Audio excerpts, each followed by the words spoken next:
John 13. It was just before the Passover festival. Jesus knew that the hour had come for him to leave this world and go to the Father. Having loved his own who were in the world, he loved them to the end. The evening meal was in progress, and the devil had already prompted Judas, the son of Simon Iscariot, to betray Jesus. Jesus knew that the Father had put all things under his power, and that he had come from God and was returning to God. So he got up from the meal, took off his outer clothing, and wrapped a towel around his waist. After that, he poured water into a basin and began to wash his disciples' feet, drying them with the towel that was wrapped around him. He came to Simon Peter, who said to him, "Lord, are you going to wash my feet?" Jesus replied, "You do not realize now what I am doing, but later you will understand." "No," said Peter, "you shall never wash my feet." Jesus answered, "Unless I wash you, you have no part with me." "Then, Lord," Simon Peter replied, "not just my feet, but my hands and my head as well." Jesus answered, "Those who have had a bath need only to wash their feet. Their whole body is clean, and you are clean, though not every one of you." For he knew who was going to betray him, and that was why he said not everyone was clean. When he had finished washing their feet, he put on his clothes and returned to his place. "Do you understand what I have done for you?" he asked them. "You call me teacher and Lord, and rightly so, for that is what I am. Now that I, your Lord and teacher, have washed your feet, you also should wash one another's feet. I have set you an example that you should do as I have done for you.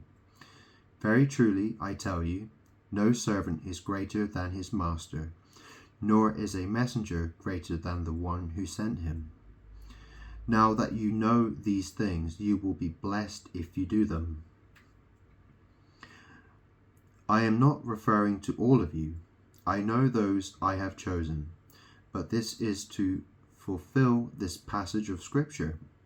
He who shared my bread has turned against me. I am telling you now before it happens, so that when it does happen, you will believe that I am who I am. Very truly, I tell you, whoever accepts anyone I send accepts me, and whoever accepts me accepts the one who sent me. After he had said this, Jesus was troubled in spirit and testified, "Very truly I tell you, one of you is going to betray me." His disciples stared at one another, at a loss to know which of them he meant. One of them, the disciple whom Jesus loved, was reclining next to him. Simon Peter motioned to this disciple and said, "Ask him which one he means." Leaning back against Jesus, he asked him, "Lord, who is it?" Jesus answered, "It is the one to whom I will give this piece of bread when I have dipped it in the dish." Then, dipping the piece of bread, he gave it to Judas, the son of Simon Iscariot. As soon as Judas took the bread, Satan entered into him. So Jesus told him, "What you are about to do, do quickly." But no one at the meal understood why Jesus said this to him. Since Judas had charge of the money, some thought Jesus was telling him to buy what was needed for the festival, or to give something to the poor. As soon as Judas had taken the bread, he went out, and it was night. When he was gone, Jesus said, "Now the Son of Man is glorified, and God is glorified in him.